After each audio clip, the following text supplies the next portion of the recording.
Hello everyone, welcome to the PathForward Podcast. Before the show starts, I would like to share a few words.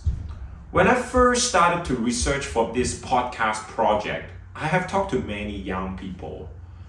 And many young people felt they're very unsure about their financial future.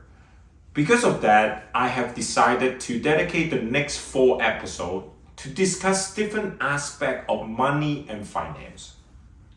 And since money can be a sensitive and complex topic, I want to share a quick disclaimer. The views expressed in this episode are for educational and discussion purposes only and should not be taken as financial advice. Everyone's situation is different, so listeners should always do their own research and consult a qualified professional before making any major financial decisions. Thanks again for listening and being part of this community. We look through the financial statements as I look through the bank accounts. We start to ask questions like, hey, tell us about this purchase, or tell us about these average trends we're seeing. What does this mean about your life? And a lot of times they open up about their lives, their hopes, their ambitions, their struggles, their challenges, their fears. Knowing your numbers and having a good system and process is really helpful for them to be able to map out and to take action towards that.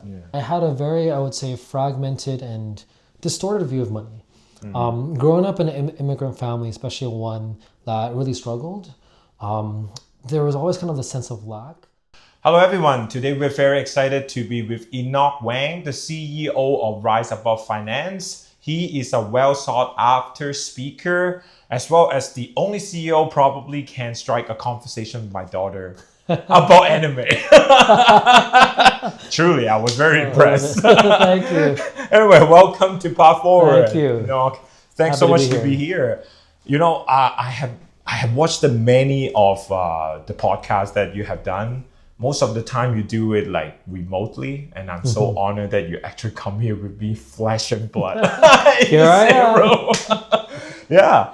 And when I was researching for this episode about you, and I watch a lot of the podcast, but when I type your name into YouTube, actually what comes up the most, do you know what it is?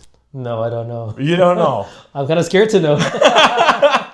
It's either you're playing guitar, right, or you're playing piano. Oh, wow, really? Yes, a lot of Wow. them. And you look really young. I think some I of was them very young. Oh my you were goodness. like, I think some of them you were like 17, looks like. Something like that, probably like 2 decades ago. Seriously? It's been a while. Oh, Yeah. man. So, yeah, obviously before and during university, you actually have a business of performing in different venue, like maybe banquet or wedding, That's as right. well as you teach piano. That's right. And then you move on educational consultancy later on with your parents' Yes. school. Yes.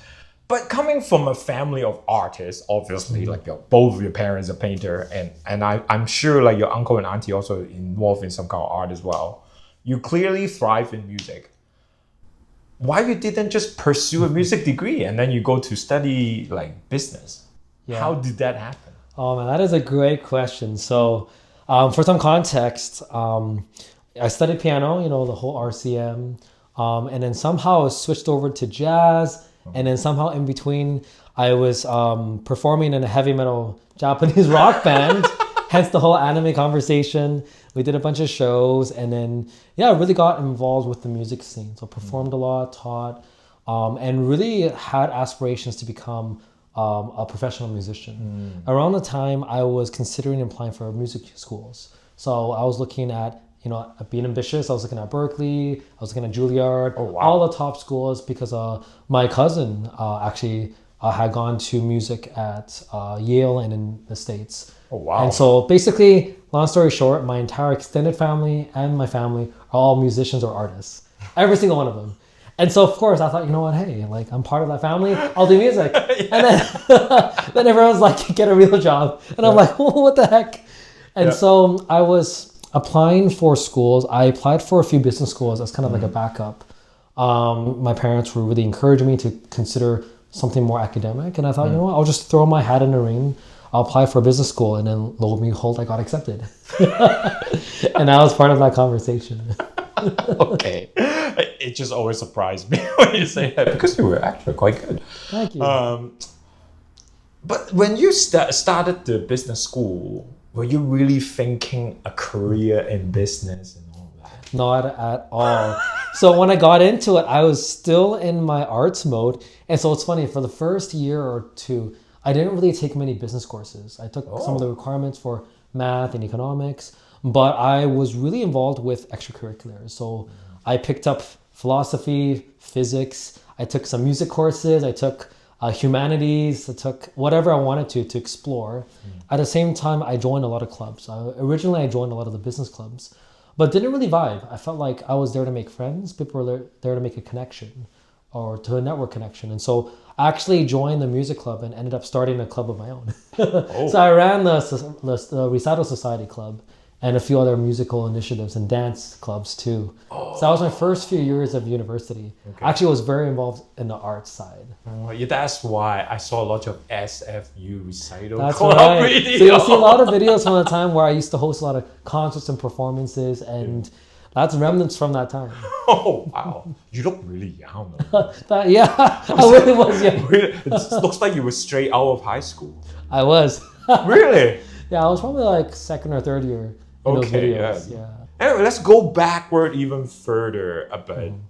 You were born in Taiwan and That's right. grew up in an immigrant family in Metro Vancouver. Unfortunately, your family experienced scams and financial misinformation. Can you share an example of what they went through?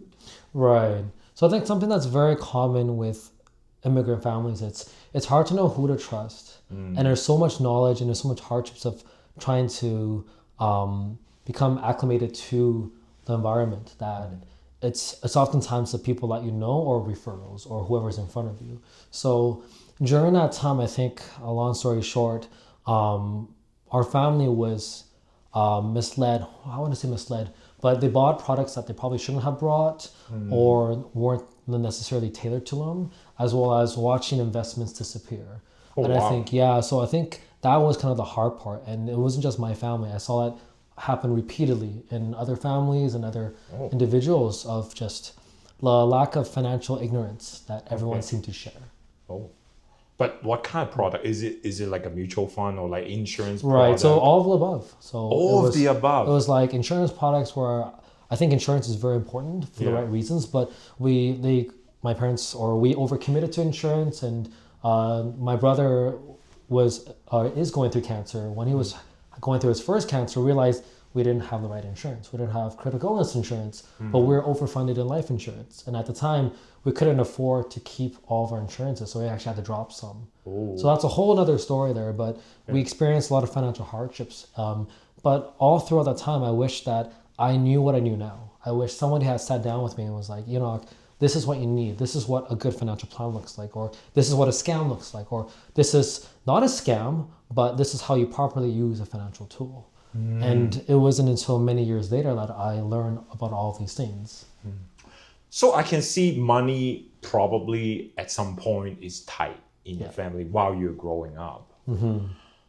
So how would you describe your relationship with money during that time? Right. So during that time, I had a very, I would say, fragmented and distorted view of money. Growing up in an immigrant family, especially one that really struggled, there was always kind of the sense of lack. Though in my family, especially my parents, they did a really good job of not showing it. And so they really kind of loved us in their own way and to give us the environment for us to flourish. And yet, there's times where it's like we're not able to take the same vacations other families can, or I can't buy the same toys or, the same nice stuff.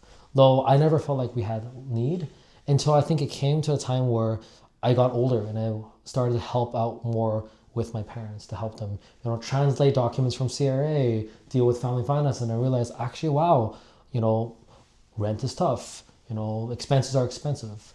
And that's kind of when I thought to myself, wow, like this is really tough. And then I've had to give up a lot of opportunities, that if I was born, let's say, in a more wealthier family, I would have taken. And so at that time, I started to kind of feel that pressure where I'm like, you know what? Since I never got that experience, I want to work as hard as I can to make as much money as I can to enjoy the life that I deserve. So that was my mentality at that time. But then that's interesting though, because after you obviously finished your business degree, Right. and after working in corporate finance, why did you become disillusioned, as that's the word that you have used multiple Right. times, with the financial world? Why is that? Yeah, that's a great question. There's multiple points to it. From a personal experience, I have worked so hard to climb the corporate ladder, to amass wealth and to get achievements. And I essentially at a young age was able to accomplish a lot of those things. You know, I had all these titles, I made a bunch of money, I traveled the world, bought nice things, and yet it didn't really feel like my life really changed that much. Sure, I had the short-term happiness, you know. I was able to explore Europe, cool. I bought my Gucci jacket, cool. You know, it's like all these things where it's like a nice flex, but you know, a few weeks after, then you're back to a normal routine. Then it's always about what's next. And I realized in that moment, I felt as if like my soul was empty. It felt like, wow, I thought all that stuff would make me truly happy, but it didn't. And that was when I was left to have to re-explore and go through another so-called spiritual journey to really figure out, well, then what would it be satisfying for me, rather than just to put money as my goal. So you just feel that void, even though like you obviously were very successful. Probably you have 6-figure income and all of that, like Right. all the Asian parents talking about, right? That's right. But it just still feels something is wrong. Yeah, and so if I had to put it, it felt like I wanted to have a purpose and meaning beyond just a dollar amount. Like money is important, and it can help to fill a lot of needs and also to allow a lot of things to happen. But at the time, during my prayers as a Christian, I really tried to explore a meaning, and then that's kind of what ended me to a whole long road that ended up to starting my own business, because I realized that I needed to put some serious thought towards my future at that time. But as you're growing up, going through university as well, Right. is purpose and meaning always something that you consider?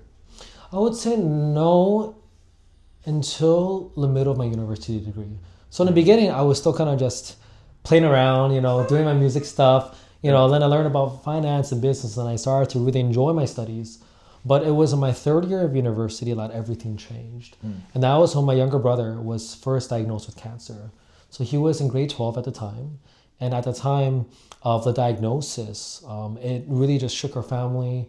I dropped out of school because I couldn't focus on school. I was at the hospital every day. Also, we were all working. I was still working to pay myself through school. And so I couldn't afford to go continue school. And at the time, we were renting and we also got evicted.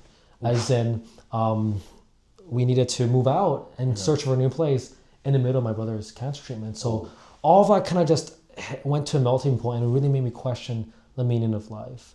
Fortunately, through that experience, it brought us closer together as a family and closer to God, which kind of really sparked my own spiritual journey. And my brother was healed from that cancer and that journey. And since that time, so about a year passed after his first diagnosis, and when he was healed, that's when I started to go back to school to really finish on a high note. And it really gave me kind of the drive to seek purpose and meaning, because now that we've seen death up close, and to go through a traumatic experience, I realized life is so short. The time is valuable, that's true. and I can't just mess around anymore. Yeah, well, when you're young, you just feel like you never die, right? Right? Exactly. Superman syndrome. And then that happens, and you're realizing, wait, hold up. You know, it could happen to any of us. Okay, let's move on further. And so after, you know, you done corporate finance and all that, and I know that you have done also some nonprofit as well. Because of your experience with financial misinformation, like what your family has gone through, I'm pretty sure you would have some serious issue, trust issue, mostly I would think, with financial service sector. So how did that all begin? Don't even talk about building Rise Above, but just like how did I end up in there when I had such a bad experience? Right. And so the funny thing is, oh my goodness, it's gonna sound hilarious. I went into the finance industry not because I wanted to work into it, but I wanted to expose scammers. So at that time, so that would be about 9 years ago. I was working in tech at the time, in tech consulting, and I felt that I had my career laid out for me. But in my prayer with God, I felt God calling me out of it to a different industry, and I didn't know what it was. At the time, I was waiting on God and just trying to explore what the future had. And then I had a few people from the financial world knock on my door, try to recruit me. Eventually, I landed on one because the hiring manager was a Christian from a well-known church, and I wanted to give them a try. But I told them straight up, hey, I have no trust in the financial systems. In fact, I don't even know if I trust you, but I want to give it a go. I want to learn. I want to see what you guys are actually doing, and to see for myself. But I told them, I'm going to treat it as an experiment because I don't know if I can really trust it. And to give you kind of some context into that, just before that, about a year before, I checked out 7 MLMs and pyramid scheme companies to really explore what's the deal with it. Yeah, to really know for myself. And at the end of the day, didn't vibe with any of them, but now I know how they work. And so I wanted to treat this financial services firm with the same scrutiny. And after joining it, again, I saw good things and bad things through the industry. And that's how you meet your partner too. But that's right, yes. And also you didn't trust your partner. That's right. Yeah. Wow, you've done your research. But he seemed like a cool guy though, man. No, it's good. That's right. So to jump into that conversation, what really kind of shook me when I entered the industry was seeing how so many things were fixed on commissions, was fixed on sales. And sales is important. It's the backbone of any business. But it was just the fact that I felt that so many people were almost like treating people as a number. It's like a numbers game. And it was as if the profit mattered more than the people. And there was great people or great advisors there, don't get me wrong. And I think they really did care for people. But the way the institutions were structured, it just felt hard to operate within. But after that 1 year, 2 years in the firm, I met some really good people. And like you said, Ivan, my now business partner, was one of the senior advisors. And I really appreciated how he took his faith seriously and how he took a different approach to finance. And so I realized that there's good people in the industry. The industry itself is just broken. Yeah. And that was how then led me to the business side of, if I can't join them, then I should beat them. Yeah. I think this is a good segue to move on to like the practice that your firm has. So just like what I was saying, a traditional financial firm, when you give the business to them, when you have a first meeting with them, usually they give you like a risk assessment to see where's your risk tolerance, right? Which is very common. I'm sure probably you would do that too. And then they'll give you a breakdown of your finance and see what area you can improve and all that stuff. Right. Then they will sell the products to you, right? Yeah. Mostly insurance or mutual fund. That's right. Or mostly these two things. Or a combination. A combination of these two things, which is, I would think that's also what you do too, which is reasonable actually. Like what you said, insurance is a very important financial tool. But at Rise Above Finance, the first thing you do is actually to really get to know, really intimately get to know your client and what do they value. Right. Why is that approach so important to your firm or to you? Yeah, so I would say that that's the cornerstone of anything, really. It's the relationship. And I think too many people have been burned by transactional experience. You walk into a bank, you get your things done, get a line of credit, get a credit card, get a mutual fund, and then you bounce. Or other firms where they try to churn you, right? It's like they sell a product, you got your insurance in place, you don't hear from them for a while. And I always disliked kind of that approach because you're always hunting for something new, right? You get the commissions, you get the whatever it is, and then you're always chasing for the next. And so what we wanted to really focus on is what's a way to really build that relationship over the years. And so for us, we turn towards fee-based or fee-only. And what that is that you charge for the work, whether it's a package, it's for the plan itself. We do monthly and annual options as well. And our goal is to be very transparent. Like, hey, you pay for what you get. But because of that, we have more of a fiduciary. And so we don't have to push any products. And in fact, the majority of our clients don't buy any products from us. They're really there for our advice. And then over the years, we're able to grow with them. And so we like to see ourselves as the financial family doctors, right? And so back to that analogy you gave of advisors given an assessment report. In the same way we do it, but we do it more holistically. So we incorporate all aspects, everything from estate planning to risks to opportunities. And we've incorporated a coaching and parts of, I would say, counseling as part of it. As in, it's not just what's your bank account, but it's what are your views on money? What's the values? What are all these things? And I think more and more advisories and financial planners are turning towards that, to really integrate and align your values to your wealth. And I think I really appreciate what's happening in the industry. But we really took that stand to say, hey, we believe that your own beliefs, your own perspectives on life really influences how you view money. And vice versa, how you view money influences how you live out your life.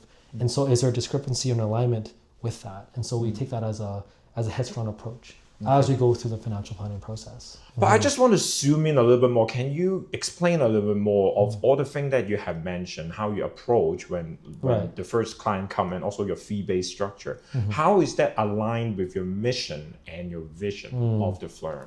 Right. So our vision is to see a culture of stewardship in every household. And what is stewardship? Stewardship is, for example, for the Christians, it's to manage money the way God intended for us. And for the larger world, it's to have an ethical and values-based approach to money, that you can align the values that you believe in and the vision you see for yourself and your family to the money, not the other way around, instead of being a slave to the money.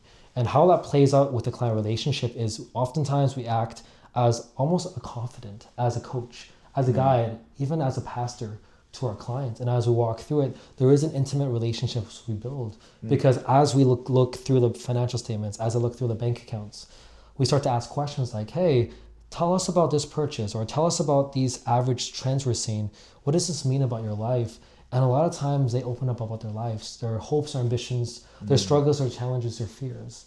And then through that conversation, it's really knowing what's at the heart of the client. And I think that's been super amazing, where we've able to see and to help so many families, hundreds of families over the years flourish, because it's not just about the money at the end of the day.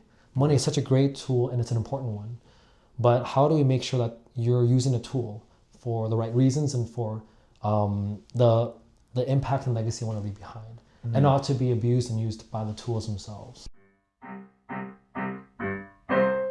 At JW's Music Studio, we offer more than just music lessons. We also nurture future leaders in music education.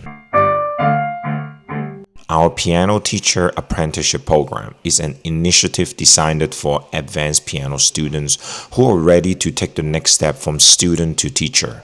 This program provides a structured, supportive pathway into music teaching. Participants are mentored through every stage, from interview and training to guided teaching and independent lessons, all while being compensated as they grow. Whether your teen is exploring a career in teaching or simply wants to deepen their connection to music, this program offers real-world skills in a safe, encouraging environment. Contact us today at jnwmusic@yahoo.ca. Yeah, don't let control by the tool, basically. That's right. But at the same time, I also find it very amazing that, that's your approach, because I think not just North America, I think in general, money is such a taboo subject. Yeah. How do you encourage your clients to open up, really, or explore different kind of option? Right. And sometimes I do know that you even need to challenge their financial habit too, right? Right. So how do you do that? Yeah, no, that's such a great topic.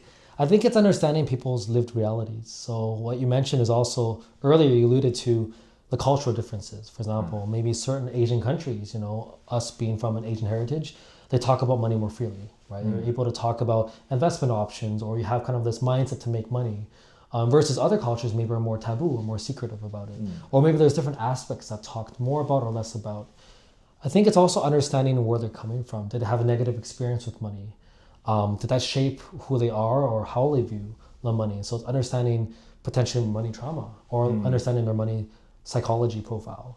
As we work with the clients, I think something that is helpful is to let them know that it's a safe space. Right? Let's say if we want to talk about money, sometimes it is to be bold. Like oftentimes, not oftentimes, all the time, I pray going into those meetings and pray in the meetings, because I'm like, so half the time I don't know what I'm to say. Like the client will drop something, I'm like, whoa, do I double down on that, or do I just let it slide?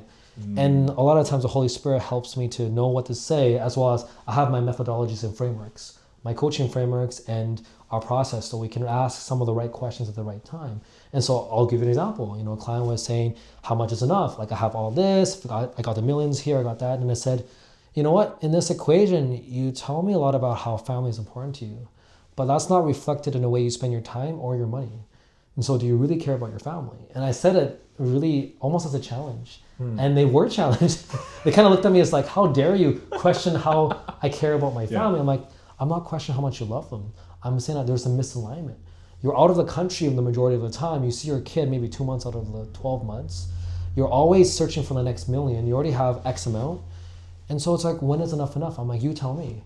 Why do you feel like you don't have enough? What is it that your family needs versus what you think they need? And even unpacking that opened up a whole can of worms. Like, why did they feel that way? And then it turns out that that person was going through a lot of pressure from the in-laws. They needed to perform well, or felt that they needed to perform well. There's insecurities. There was kind of all this idea about what success meant. And so we even unraveled that. What is success? What is financial success? What is family success? And even breaking all of that down helped us to have a more healthier view as we broke down, actually, maybe these aren't the things you really need. The stuff that you were led to believe. What is it that your family actually needs that you're not even providing now?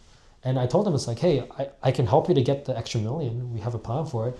But after we get that, will you have a family to go back to? Or they feel like you've neglected them.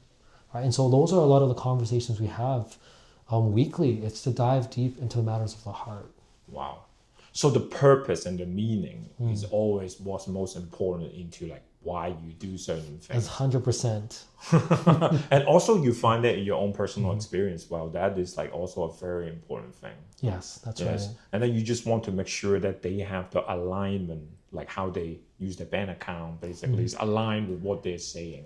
That's right. So that they get the best result basically, right? That's right, the best of both worlds. Yeah.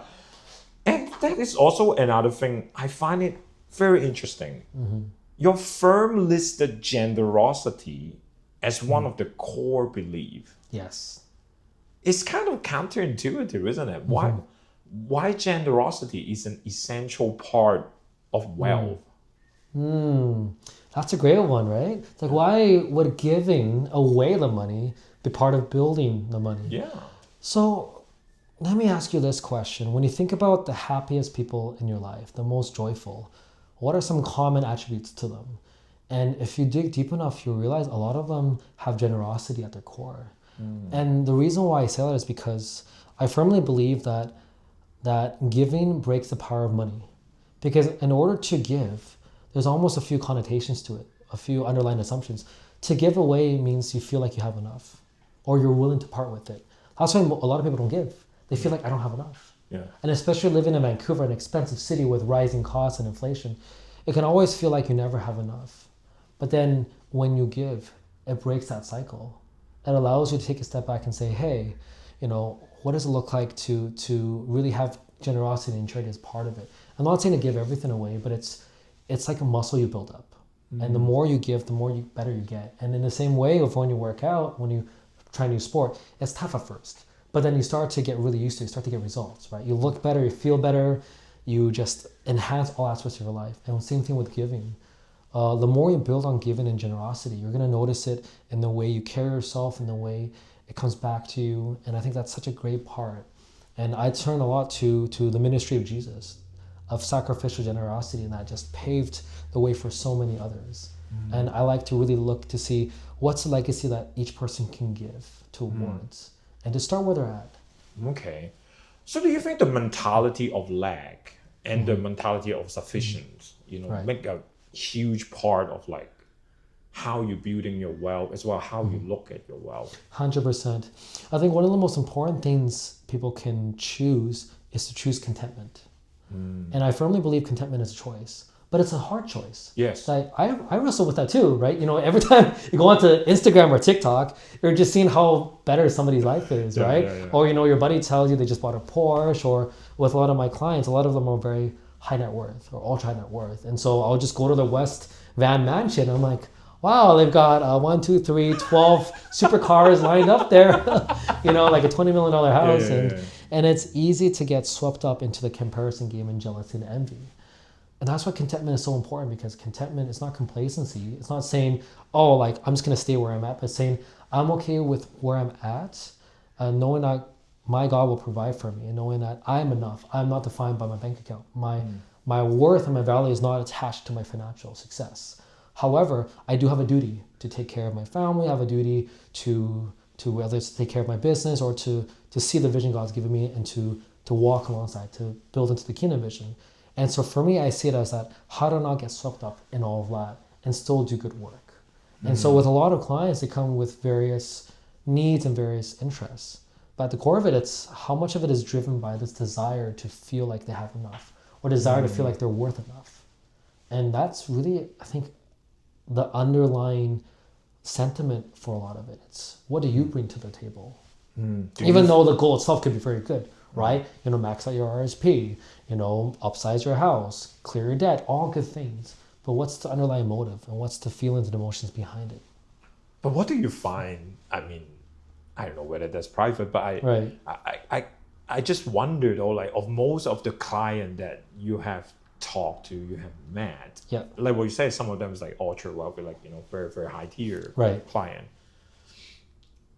Do you think they have a healthy ambitions? It's not driven by jealousy or envy, but really just God has given me this talent, so I'm going to pursue it. Yes. What is the percentage? Where is that? It's hard to say percentage because I've seen the whole mix. I've seen some that are consumed by the idea of money and really live an unhealthy view of it. I've also seen others that are thriving. They're giving away lots of money, but they're also making a huge amount of money. They're making great impacts, and they have such a healthy relationship with their church, their family, and their kids. And so I've seen the whole spectrum. Oh, wow. And I think really it's, for a lot of people, it's how well do they understand themselves? What are their faith or belief systems or the lack of? And really how are they integrating that? And I think for a lot of people, it's be able to sit down and to have that proper time to think and to plan out what's next for them. Well, let's talk about young people a little bit, because after all, this podcast is for younger generation. Which is kind of like you used to be very young. Yeah, not hard. Oh my goodness. Well, when I look at those videos, it's like, oh my goodness. That's why I don't look at those videos anymore, man. Time flies. It's like, wow, it's like 8 what? But anyway, let's go back a little bit. Let's talk about like younger generation, the people who is either in high school or early into university.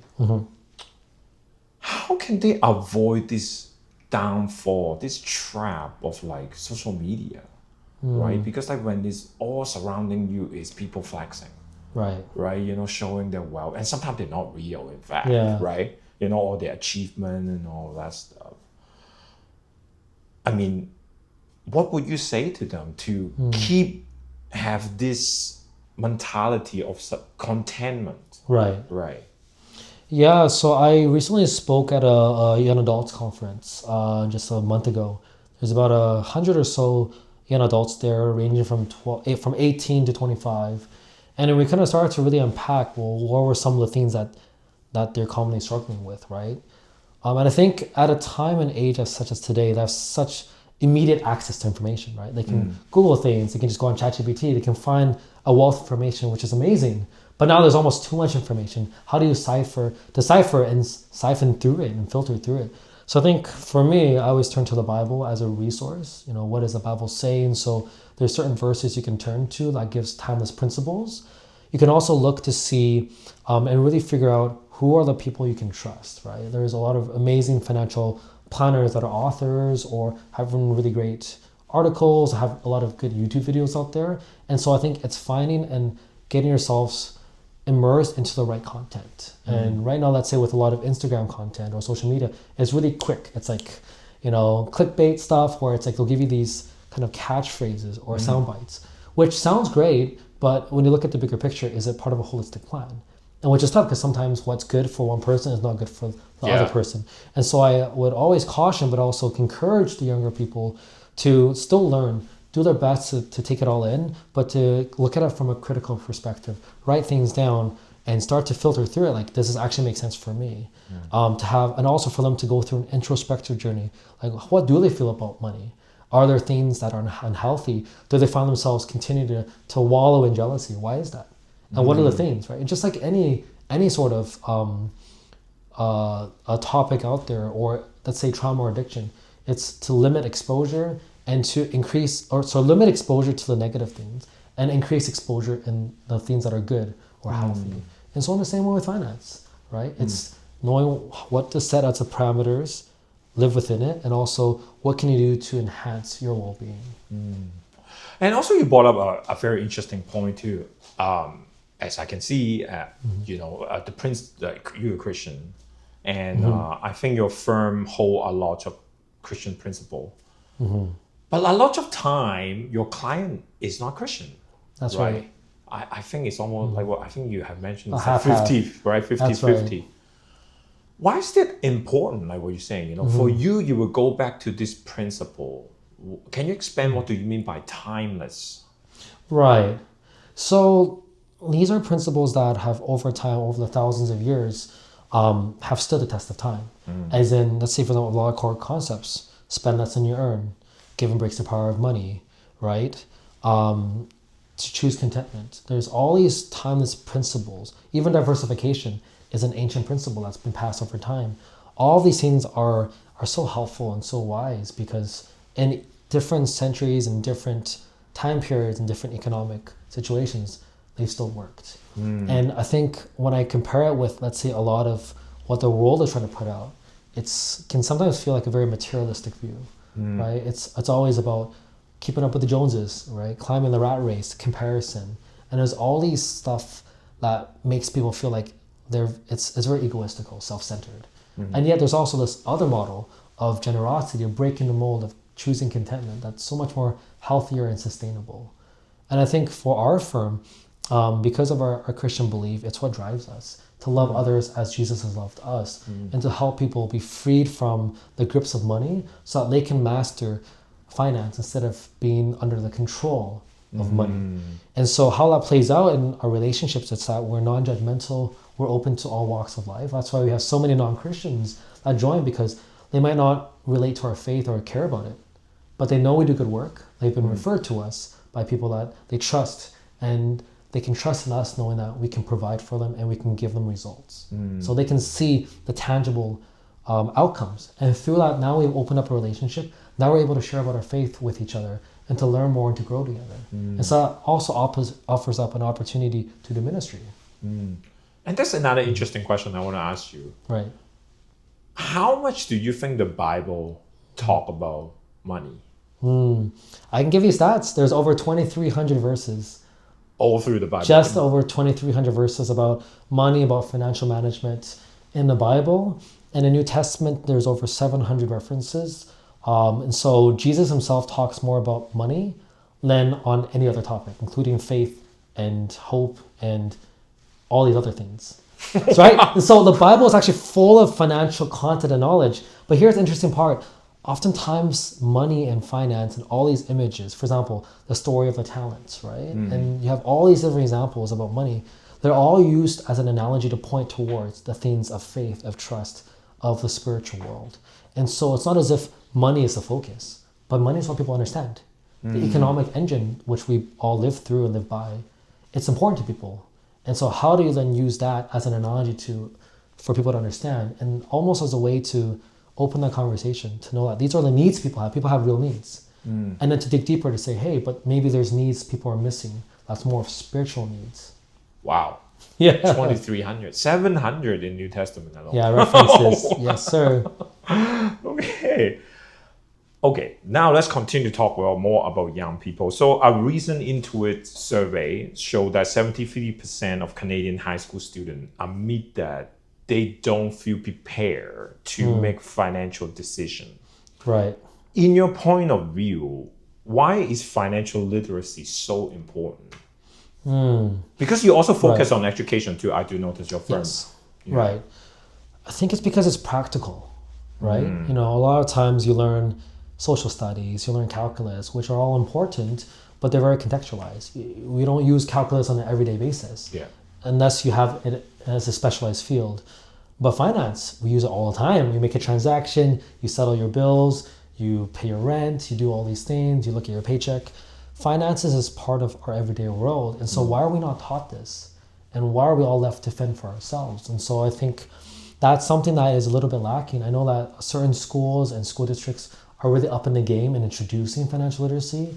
I've spoken at a lot of different high schools, elementary and universities about it. We've created different courses and curriculum. And so there's a lot of other firms that are very invested into financial literacy. Yeah. But I think that it's such a big opportunity for people to learn how to manage their finances, because also the earlier you start, the more you can get, for example, compound interest, the more it builds up. And so you can avoid a lot of mistakes and pitfalls and also take advantage of opportunities. And then, 10, 20 years down the road, you'll realize you're so much more farther ahead than you would have been if you hadn't known these things. And for example, even myself today, I wished at the age of 20, I knew what I knew now than in my age of 33. Oh yeah, that's and that would have made such a huge difference. And for example, I'm sure yourself, if you look like 20, 30 years back, you're like, if only I knew about this, and that, like, where would I be today? Yeah. Actually, one of the funny thing is when I graduated in 2009, what happened? That's right. Oh my goodness. Right at the what a end, time. Yeah, right at the end of financial crisis, if I have put whatever money I have done, the bull market was 15 years after that, right? And in a sense, continue to go while I guess the pandemic kind of put a blimp on it a little bit, but in a sense still going up. So, but I didn't know anything. It's not yours, I guess, right? But financial literacy is such a big thing, right? Just like talking about accounting term, there's so many of that, right? And then personal finance, investment, and you were talking about insurance product and things like that. Well, such as there's term insurance and permanent insurance. Like just simply put it, and still more. Right. So with this vast knowledge, with just vast area of things, of knowledge, I don't know how to describe it, but which area do you think we should focus on? This episode is brought to you by JW Music Studio.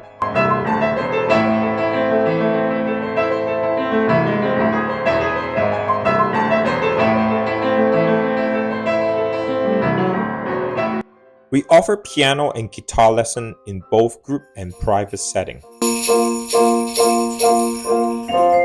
Group lesson is a great way to ignite a student's musical interest. It offers engaging activities that will reinforce specific skill sets. Ensemble playing will strengthen their rhythmic feeling and listening abilities.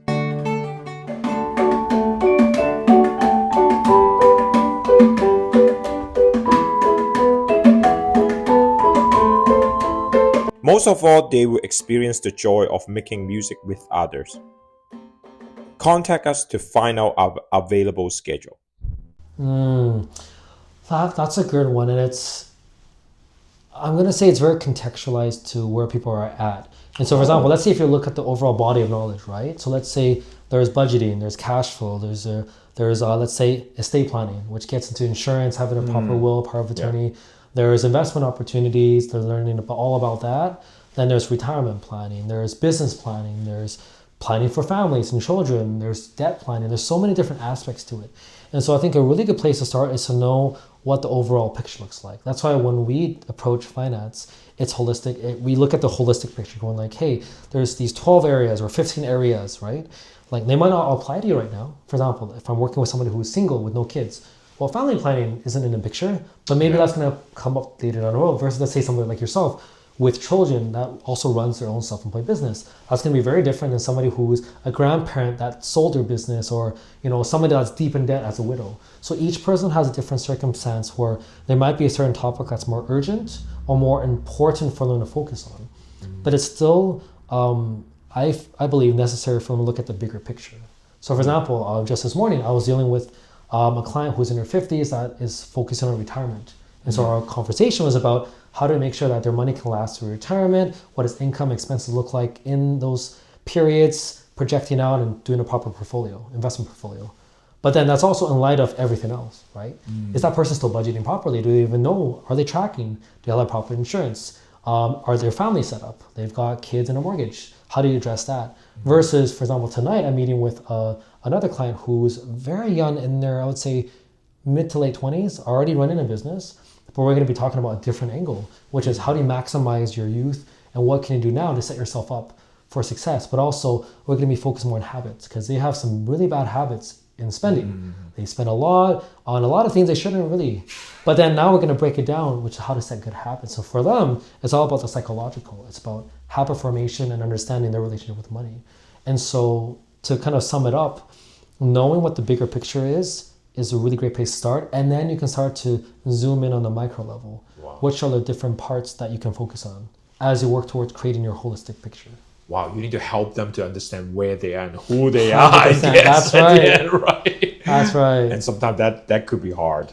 But let's focus back on like young person, Sure. a person perhaps, well, let's say a little bit further, they soon will be graduated in university and they're going to enter into the workforce. Right. If you can choose just one piece of financial knowledge, they definitely need to know. What would that be? Wow, for only just one. I would say... Or just say that's a starting point. Okay, I think a good starting point is to have purpose and intention of how to allocate their money. So for example, let's say when we talk about the topic of budgeting, or even taking a step back and saying, hey, I have the money coming in, how do I properly allocate it? Is to then set a label for it. For example, if you have your money coming in, how much are you setting aside for investments, to pay down debt, student loans, to put towards the future, to buy nice things, to give towards your parents, to give to charity or church.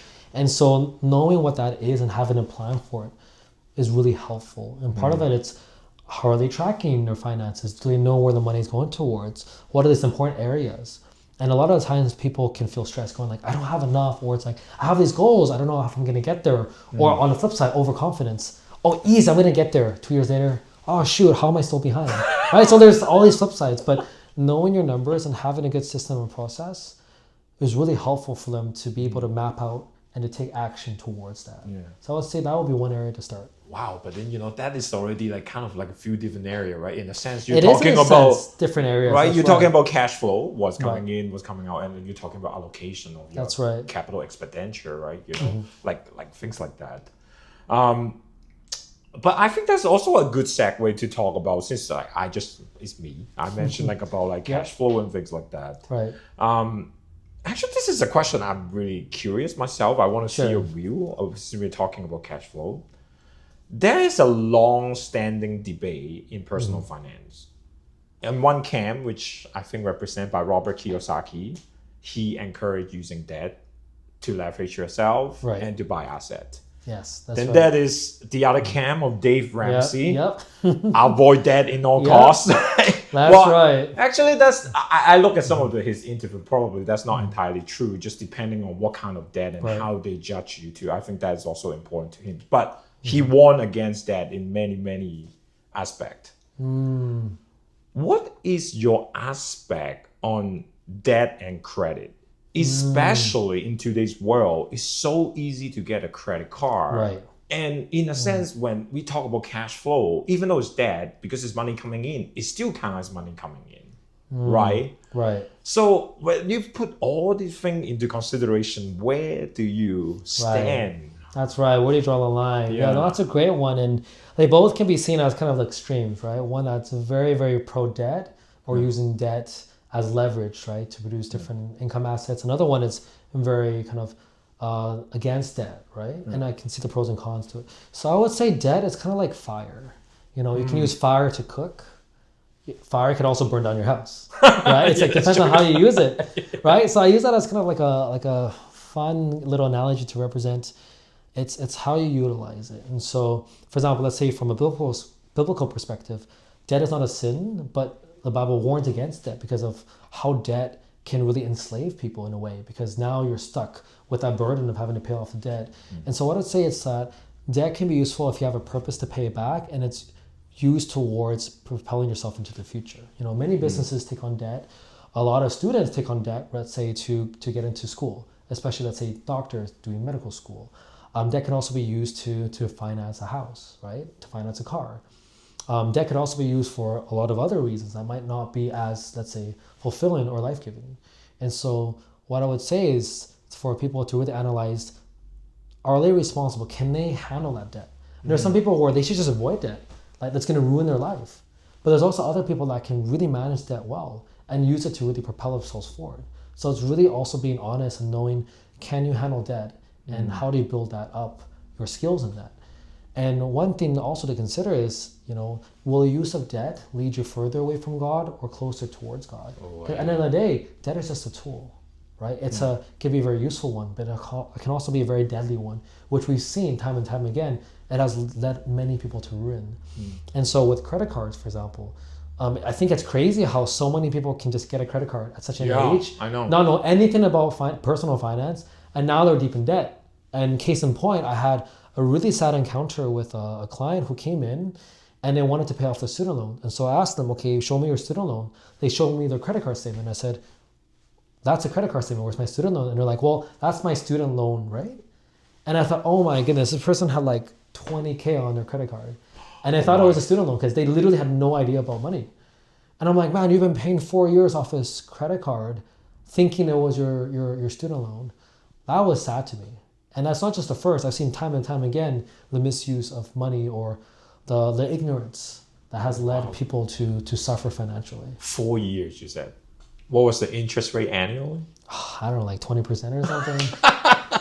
Yeah, I don't know. They've had an up and down relationship with money. So every single year, you're like basically a quarter away from paying it down, whatever. Yeah, I mean, whatever that amount adds, because they'll pay off it or do a big chunk when they get a big paycheck, but then it'll add up, they'll add to it, and it's like a never-ending cycle. Oh my. Right, that was pretty bad. Wow. You have like, not just once too, you said.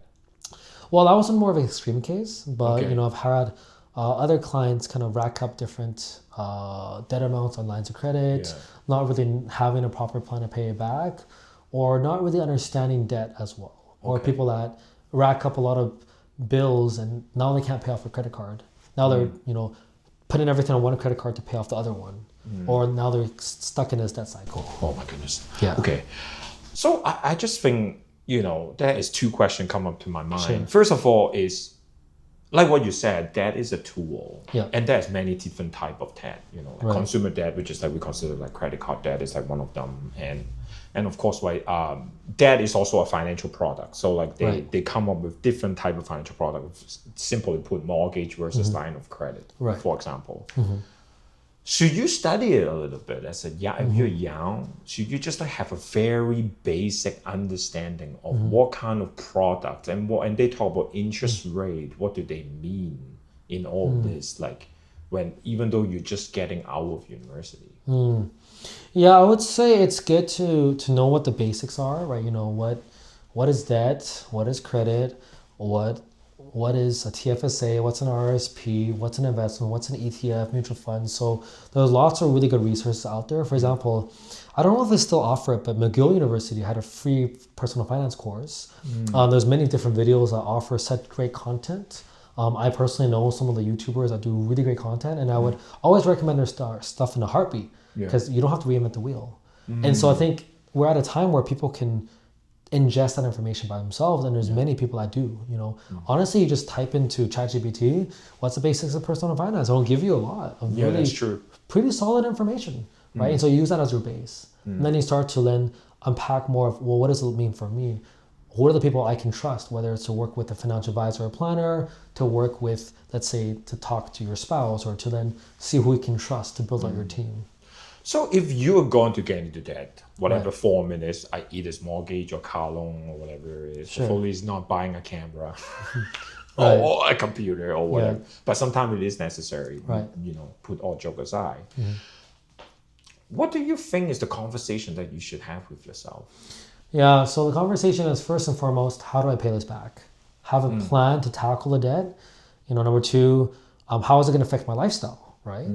Let's say, for example, right now for some of my clients, they're wanting to upsize. Maybe they have the first kid or the second kid on their way. Maybe their house is not small enough, or they want to go from a 2-bedroom to a 3-bedroom, or try to get into a townhouse. So then it's saying, well, if you're going to up your mortgage, this is going to be the difference in your monthly expenses. Can you maintain that? How's that going to affect things, right? Let's say, do they have the proper emergency fund? Do they have a good idea? Or let's say if you go on mat leave or pat leave, how's that going to affect your finances? So I think it's really thinking through and planning what does it look like at each step of the way.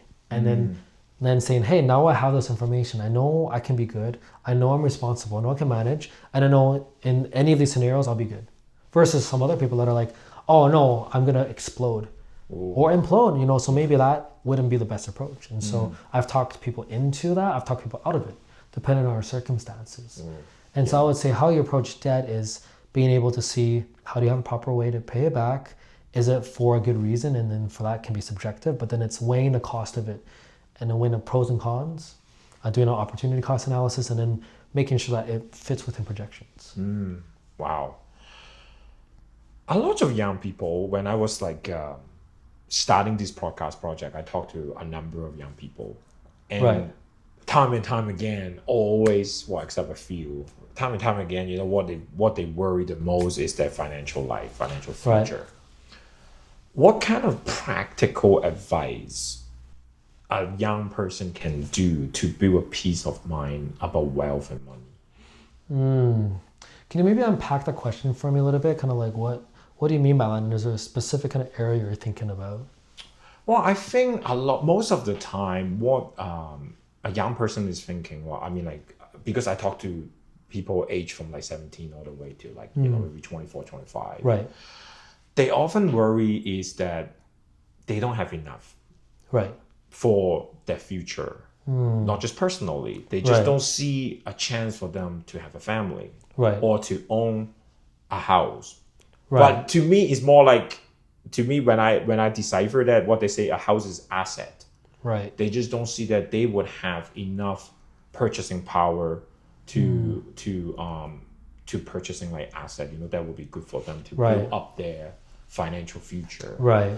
So I think it kind of gives them a little bit nervousness, for them, right? So if for this type of people, what would you say to them? Yeah, I think it's important to acknowledge that we do live in a world now, which is, especially in Vancouver, much harder than before, right? We've seen we've seen cost of rental, cost of housing skyrocket in just the last decade or half a decade. We've seen inflation go up, in light of COVID and other cases. And so purchasing power has been a challenge for many young people. And even as I'm planning for it, maybe for other clients, it would have been a lot easier for them to acquire an actual detached house. For many clients, even with dual income, they can barely afford a condo. And I think it's kind of talking through what is the reality of it. What are the aspirations? Is their goal to have a big property, a big thing, start a business and stuff? It's it's possible, but very hard compared to before. And so it's talking through the realities of, what are we willing to sacrifice, still giving them assurance that they can still achieve it, but knowing that there's a cost to it. For example, for some of our clients, they've moved to different parts, right? They've moved to Calgary or Edmonton. They've moved maybe abroad. Have a client that just relocated to Indonesia, where the cost of living is so much cheaper. Had another client acquire some property in Vietnam, right? Have had a couple move to the States or vice versa. And so there's kind of the idea of looking through, well, what does that luxury look like for you? What are some of your options you have? And in Vancouver, it's just reality. It's a really tough city. And so I think, to put it bluntly, it can be discouraging, but it's the reality that it's an expensive city. So it might not work for everybody. And a lot of times you have to temper your goals. It might not be possible. At the same time, what are some opportunities that this generation has that we never had growing up, right? The presence of AI tools, the presence of technology, a digital media, a digital platform. So actually, some of my youngest clients that are business owners are in their 20s, who've already made six figures. And one of them's 22, makes multiple six figures through running an influencer account. And so I tell people, it's hey, you actually could have an experience. You have the time and the energy now to even build up your own business, build up your brand. And so you could actually be so much more farther ahead than other people in our generation where we never had those tools. So it's kind of a little bit of both, acknowledging the realities of things, tempering your expectations, but also seeing what are the opportunities you might be willing to invest in or invest into yourself. Wow. Thanks so much. That was a lot. That was a bit of a... No, but thanks so much for talking about all these things. It's always fascinating for me to talk about money with you. Yeah, I love it. Yeah, because fun topic. You really give a lot of answers that was really surprising for me. It's not like a standard answer, because a lot of time we didn't look deep in love and think money is a magnifying glasses of who you are. Right? People didn't think about that. But anyway, thanks so much to be here. Your time. Thank you. Of course. Okay. Nice.